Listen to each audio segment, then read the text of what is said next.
My name is Jasmine Cole. 3 years ago I was still a well-known name in the event planning scene in Seattle, where every luxury wedding, high-end fundraiser or corporate conference carried at least a hint of my touch.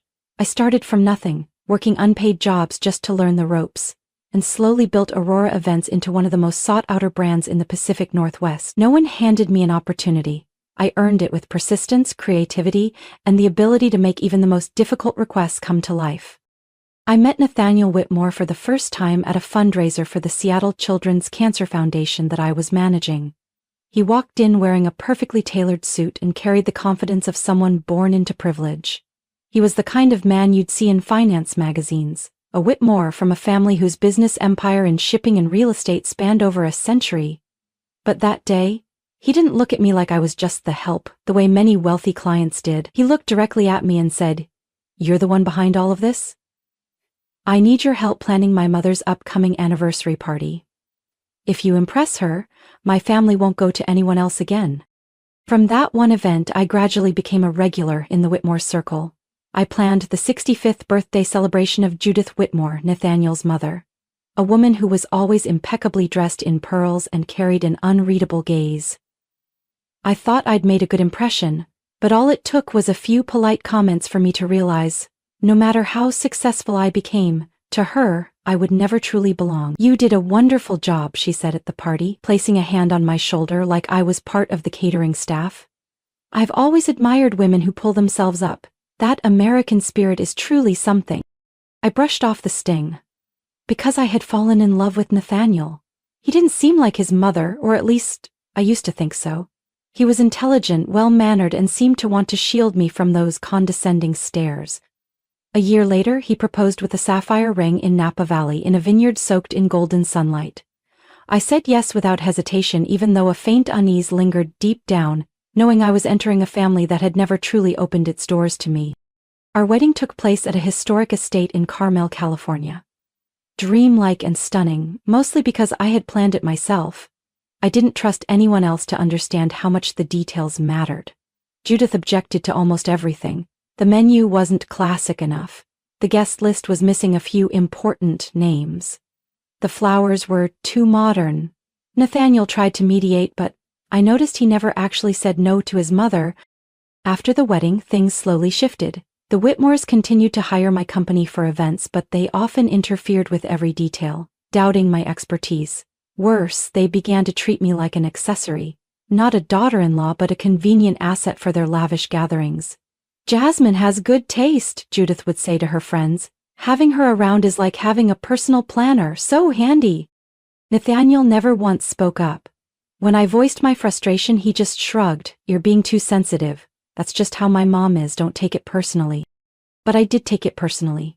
Because every word, every glance, every time I was excluded from a conversation at the dinner table, cut, like a quiet reminder that I didn't belong. And I began to understand that love isn't enough to earn acceptance. Especially in a family where pedigree trumps everything. Then one day, the chance to push back finally arrived. But that is the story of one unforgettable night in Florence. A night no one in the Whitmore family would ever forget. After the wedding, I moved in with Nathaniel to his luxurious penthouse overlooking Lake Union in downtown Seattle. At first I was stunned. Gleaming walnut floors, a classic oil painting perfectly hung above a marble fireplace. But within weeks, I realized the glamour couldn't cover the sense that I was a guest in my own home. The Whitmores never let me forget that, even as Nathaniel's wife, I was still an outsider. Every weekend, when the family gathered for lunch at Judith's estate in Medina, I felt like a background detail in the perfect family portrait they staged. They asked about my work, but not out of interest. An event for a furniture brand? That must be fun, huh? Nathaniel's sister Cassandra once said, her eyes gleaming with subtle mockery beneath a polished smile. And Judith, whenever she mentioned my job, did so like she was praising a child who'd won an elementary school art contest. Jasmine really has an eye for design.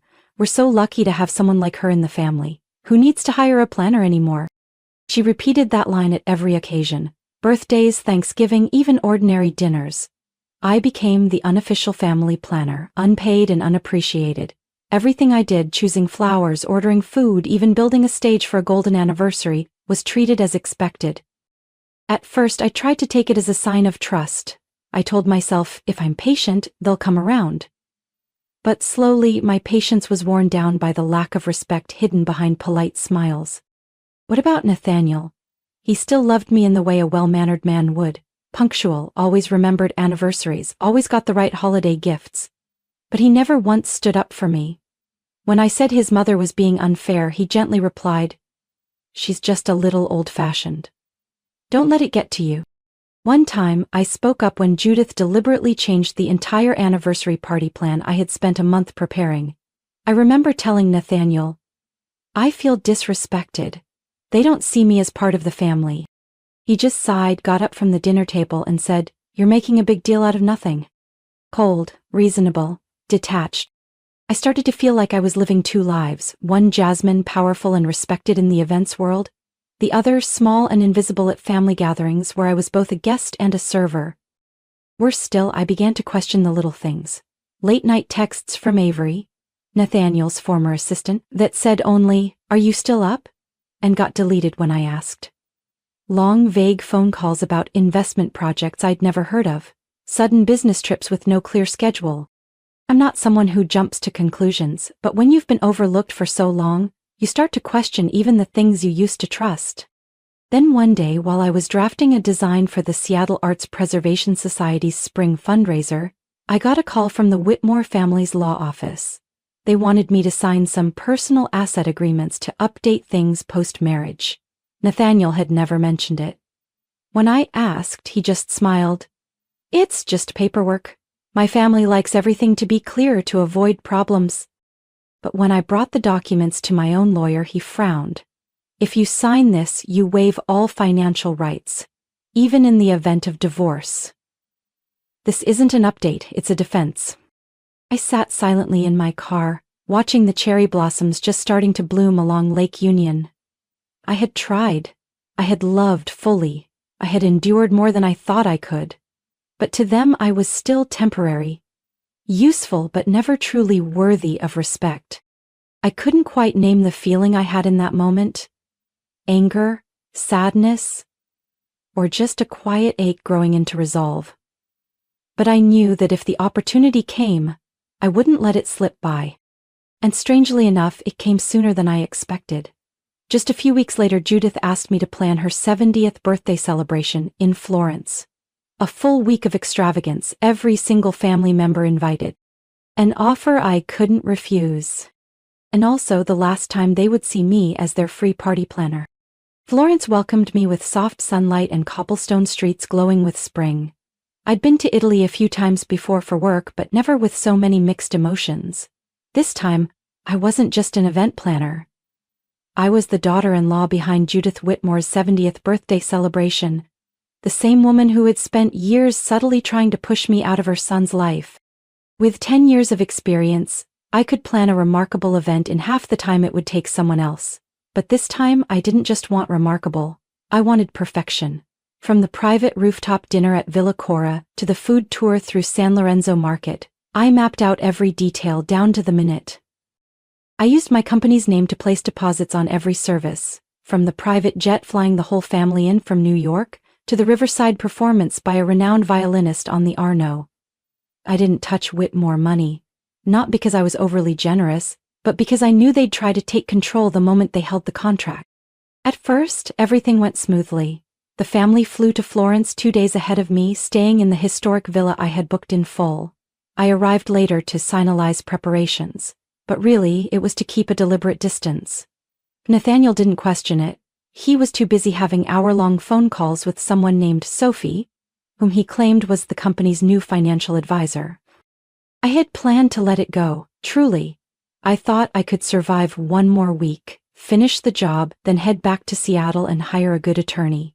But then, one morning he left his phone in the living room while he went to the spa with his father. A text came through, clearly displayed on the lock screen. "I can't take this anymore. When are you going to tell her?" The name underneath froze me in place. Brooke Delaney. Brooke wasn't a stranger. She was Nathaniel's ex-girlfriend from college, and the same woman Judith once said would have made the perfect daughter-in-law. I remember hearing her say that during a dinner 2 years ago when I accidentally overheard her on the phone. If he had married Brooke, we wouldn't have to worry about appearances.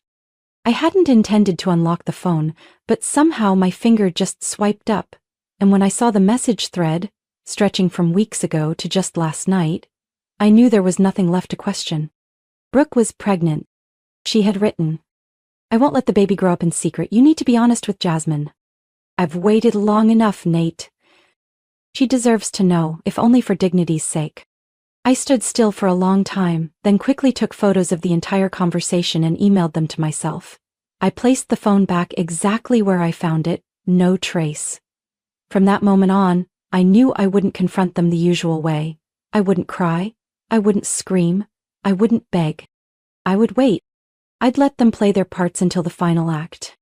That afternoon, I sat alone in the small office at the villa, pretending to review the itinerary. On my screen was the latest financial report for Whitmore Group, which I had accessed through a shared folder Nathaniel had forgotten to log out of.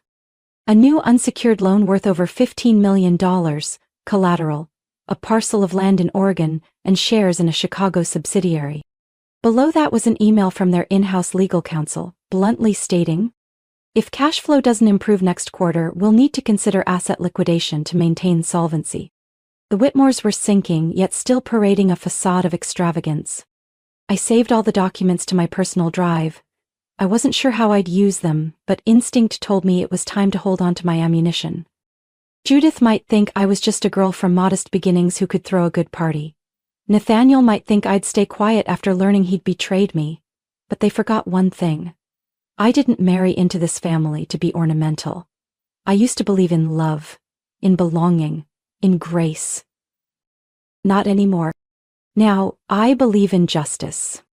And I would reclaim everything, right in the place they planned to erase me, Judith's birthday celebration. That evening, Florence glowed like a living painting. La Luminara, a rooftop restaurant atop a boutique hotel with sweeping views of the Duomo, was the venue I had spent 3 months preparing for Judith's 70th birthday dinner. From hand-embroidered linens imported from France to the 7-course menu designed by a Michelin-starred chef, every detail had passed under my scrutiny. Not a speck of dust escaped me. I arrived about an hour early, wearing an ivory silk gown tailored just for the occasion. The restaurant staff greeted me with bows, several of them already familiar with me from my many walkthroughs. I did one final inspection, white peonies arranged exactly how Judith liked, soft lighting from vintage glass chandeliers, and chilled champagne waiting. Everything was perfect. Or so I thought. The Whitmore family arrived 15 minutes late, but no one seemed to care. Judith entered first, draped in white fur, chin high like the place belonged to her. Cassandra, my sister-in-law, gave the scene a once-over and smirked. "Not bad, Jasmine." Nathaniel followed behind, meeting my gaze and smiling. The smile I once thought was warm now felt cold, like a man well aware of the secret he was hiding. The guests quickly moved to the long table set like a royal banquet. I walked toward my seat, the one I had instructed staff to place next to Nathaniel's, like every important event before, but strangely, it was missing. No name card, no glass, no napkin, no chair. I stood there for a few seconds collecting myself. Waitstaff avoided my eyes. A few family members already seated glanced my way and quickly looked off, pretending to chat. Judith spoke, her tone as casual as ever. "Oh? Is something wrong, Jasmine?" I kept my voice calm.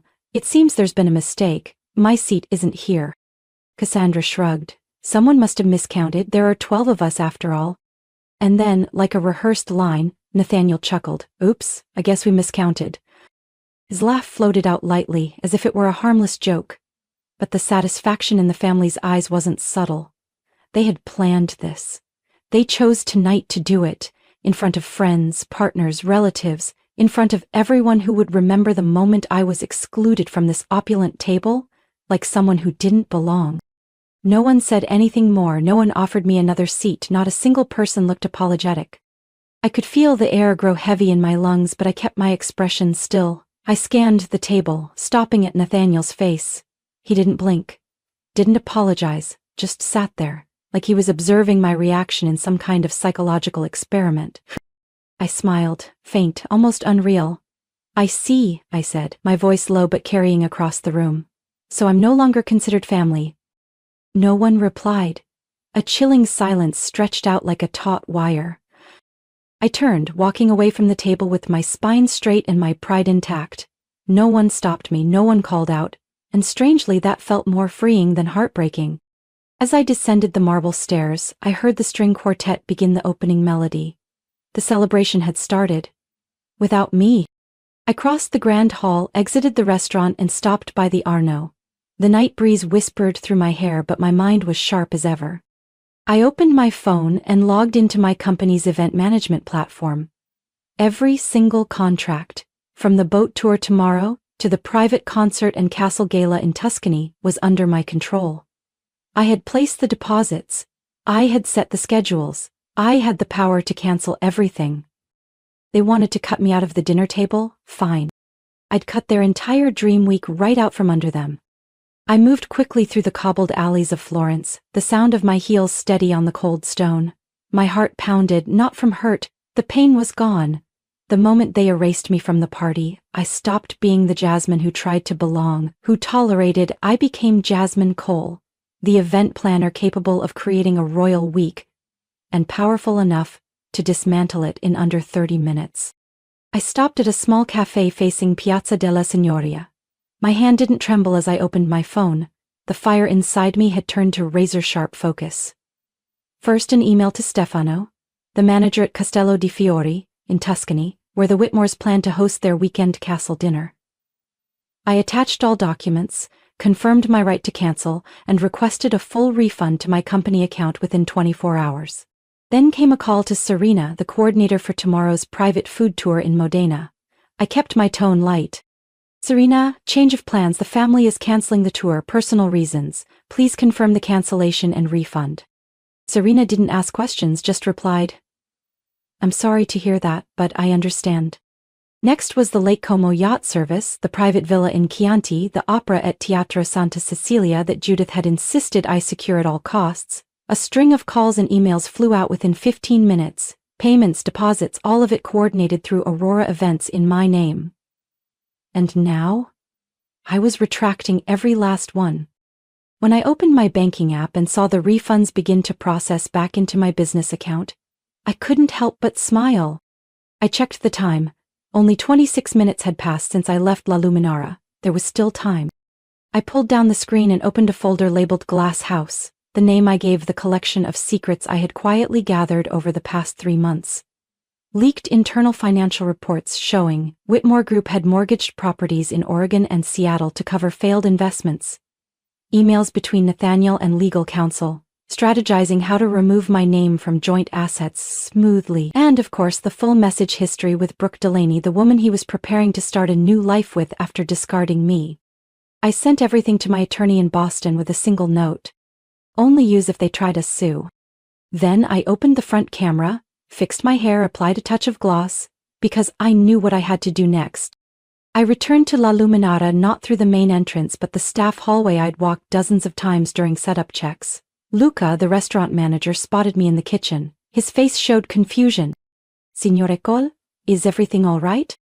I placed a thick envelope in his hand. Inside, the cancellation contracts and payment reversal confirmation. The Whitmore family will need another method of payment. I'm no longer guaranteeing this event. Luca glanced through the papers, his expression shifting from surprise to sympathy. I understand. Do you want me to inform them now? I nodded but raised a hand for 5 more minutes. Find me a discreet spot. I want to see how they react. Luca led me to a small balcony connected to the kitchen, where I could see the dinner table through a large glass window. I stood there, phone in hand, camera ready to capture whatever needed to be documented. Inside they were on the 3rd course. Judith was laughing loudly, her diamond necklace sparkling under the crystal lights. Nathaniel was chatting with the guest on his left, looking carefree. They had no idea what was coming. Luca stepped out, whispered something to the service assistant, then walked over to Nathaniel. I saw his expression shift from indifferent to confused. He unfolded the invoice Luca handed him, then glanced toward the back of the restaurant, as if looking for me. A murmur began to ripple across the table. Judith looked up, her expression irritated. What's going on? Luca replied gently, loud enough for the entire table to hear. I'm sorry, but the event sponsor has withdrawn. The restaurant requires full payment on site in order to continue service. Silence fell over the table. I saw Cassandra set down her glass and Thomas, Nathaniel's brother, pulled out his phone, probably calling an accountant. Faces shifted. The evening's glamour vanished, replaced by awkwardness, concern, and for the first time, in Judith's eyes, a flicker of panic. I lifted my phone and recorded the final moments, Nathaniel standing looking around until his eyes landed on the balcony. I didn't flinch. I wanted him to see. I sent a text. "Enjoy dinner. From now on you'll pay the price for your own choices." I turned off the screen and turned my back. They wanted me out of their dinner. So, I cleared the entire table for them. Inside La Luminara, the air thickened as smiles faded and discomfort spread like a thin veil. Judith set her utensils down with a chilling clink, her sharp eyes sweeping the room before locking onto the manager, who was calmly yet firmly explaining something. Nathaniel stood halfway up, tugging his phone from his inner jacket pocket. I stood behind the glass, composed. From my view, I could see every detail on their faces. Cassandra leaned toward her husband, lips pressed tight, cheeks flushing red. Thomas frowned, pulled out his wallet as a reflex, then set it down again, realizing how absurd this was. No one spoke. No one had a backup plan. Because they believed they had control over me. That's when I stepped off the balcony, quietly walking down the side hallway into the main area. Luca saw me and gave a small nod. The glass doors opened, and the sound of my heels echoed into the stunned silence of the dinner table. Everyone turned to look at me. The faces that once exuded joy and power now looked confused and shaken. Nathaniel stood frozen, phone in hand, eyes wide as he saw me approaching. I stopped in the center of the room, facing them like a crack that could no longer be hidden. Judith broke the silence first, her voice trembling slightly but still carrying that familiar superiority. "Jasmine, what are you doing? Do you realize the consequences of this?" I looked straight at her, my voice calm and strangely steady. "I know exactly what I'm doing, Judith, and the consequences you're worried about are the results of your own actions. And your family's."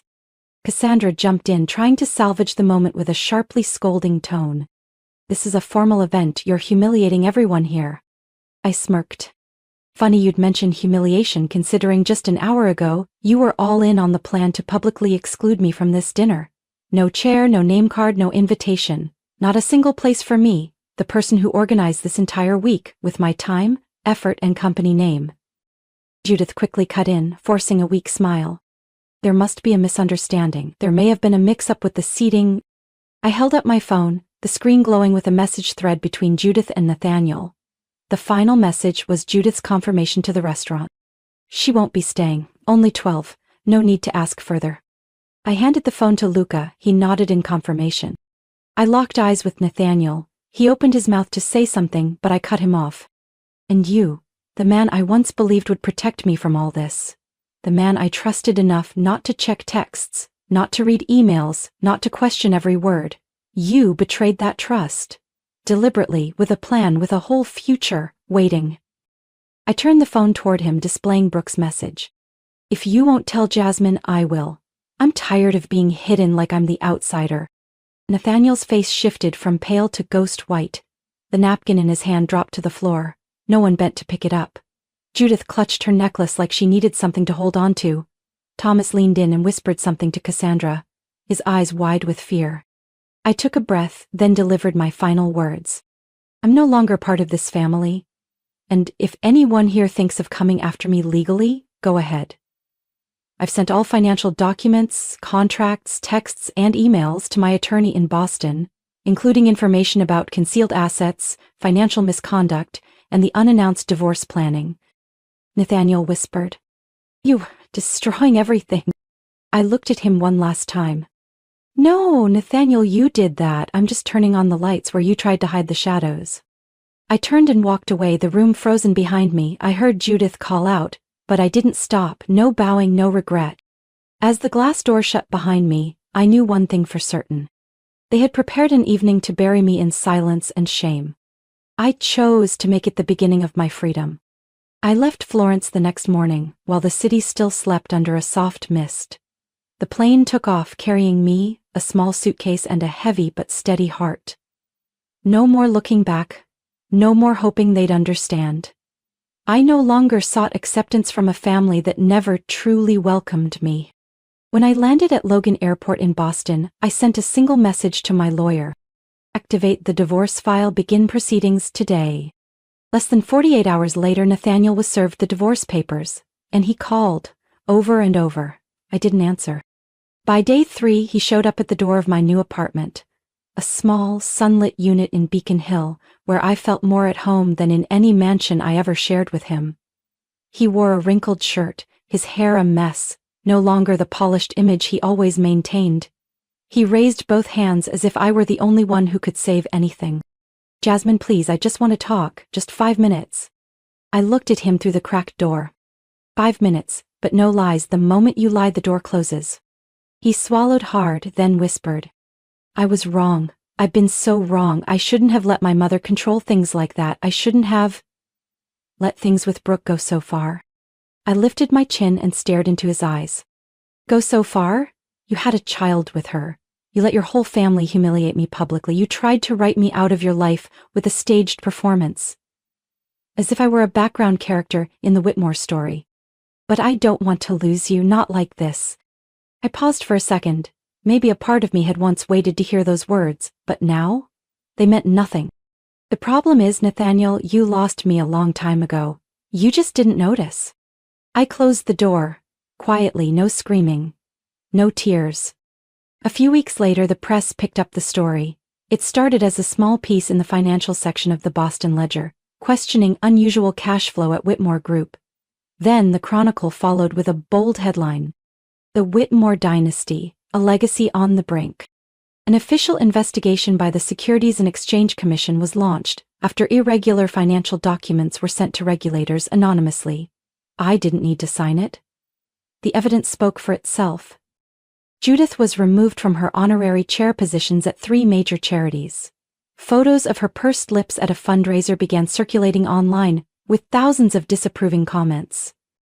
Cassandra and Thomas canceled their extended trip to the Riviera. Rumor had it several banks declined to extend their property loans. As for Nathaniel, he vanished from the social scene. A mutual acquaintance said he was temporarily staying with Brooke in Manhattan, avoiding all media attention.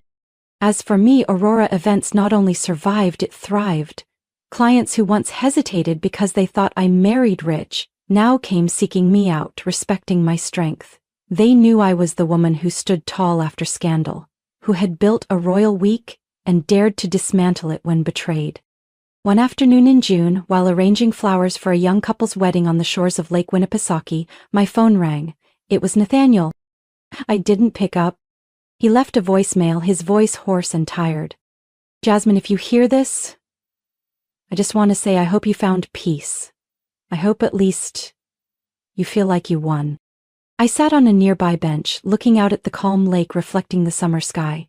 For a moment I thought of everything: glamorous parties, cold nights in a house that never felt like mine, false praise and betrayal wrapped in silk. Then I smiled softly.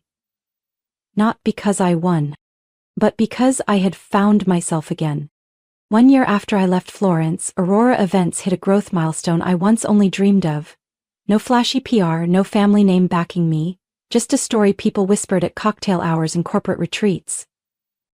She's the one who pulled the entire event out from under the Whitmores, in the middle of the birthday dinner. No one said it aloud, but everyone knew, and strangely, it didn't exile me from high society. It made me a symbol of clarity and strength, the kind the wealthy secretly admire. I opened a second office in Chicago, then signed an exclusive contract with a boutique hotel chain on the West Coast. Clients didn't just come for beautiful events. They came because I knew how to draw the line. Even with the untouchable. Amidst the rush of work, a thin cream-colored envelope appeared at the Boston office front desk. Sender: Judith Whitmore. I opened it. A formal invitation in elegant font. Judith was asking me to plan a fundraiser for the Whitmore Children's Cancer Foundation, an autumn event in Newport, where she once barred me from voicing opinions in family meetings. Now she called me a respected event planner admired for professionalism and resilience. I folded the invitation without a second thought. My staff asked if we should reply by email. I just smiled. Sent her a bouquet of white peonies, with a handwritten card. Thank you for the invitation. Unfortunately, my calendar is full. The Whitmore story wasn't completely over. I heard Nathaniel married Brooke in a private ceremony in Brooklyn. No media, no fanfare. Their daughter Ella was born just 2 weeks after our divorce was finalized. I didn't send a gift. No congratulations, no glancing back. This spring I returned to Italy, not to plan someone else's birthday, but to coordinate the wedding of a famous American director and an Italian architect in Positano. The bride requested a timeless meets modern aesthetic, absolutely no family drama. I smiled and replied, "Then you've found the right person." I arrived in Florence a week early for prep. One slow afternoon I revisited La Luminara, the stage of that historic goodbye. The restaurant had changed a bit, new contemporary art, the string quartet now used electric violins, but the stone floors, warm lighting, and that little balcony were just the same. Luca, the restaurant manager, recognized me instantly. Jasmine Cole, I still remember that night. After that, half our VIP clients asked, "Was that really Jasmine?" I laughed. "I guess it became a kind of urban legend?" He nodded. "The kind everyone wants planning their next event." We toasted with a glass of Prosecco on the rooftop overlooking the glowing Arno. I relaxed, letting the string music drift through the breeze. No one excluded me this time. No judgment, no whispers. Just me, free in the world I chose to build. On the way back to my hotel, I received an email from a new client, the CEO of a major tech firm in San Francisco. Someone who had once canceled a meeting with me 3 years ago because she's Nathaniel Whitmore's wife. There must be bias. This time, he wrote, "I've heard your story. If you're still taking projects, I want Aurora Events to plan our 25th anniversary celebration. No one else, only you." I smiled and typed my reply. "I'm in, but this time, I sit at the head of the table." And I hit send, at peace. Not because I got revenge, but because I honored my own worth. From my story, I've realized one thing. No one gets to define your value but you. They tried to make me a shadow in their world, but it was by stepping out of that darkness that I found my own light. My silence was never weakness. It was preparation for the moment I rose with pride. If anyone out there is doubting themselves in the face of injustice, remember, you don't need to be accepted to be worthy. You just have to dare to walk away. What do you think about Jasmine's journey? What would you do if you were in her shoes? Share your thoughts in the comments below. Don't forget to follow the channel for more heartfelt family stories and powerful life lessons.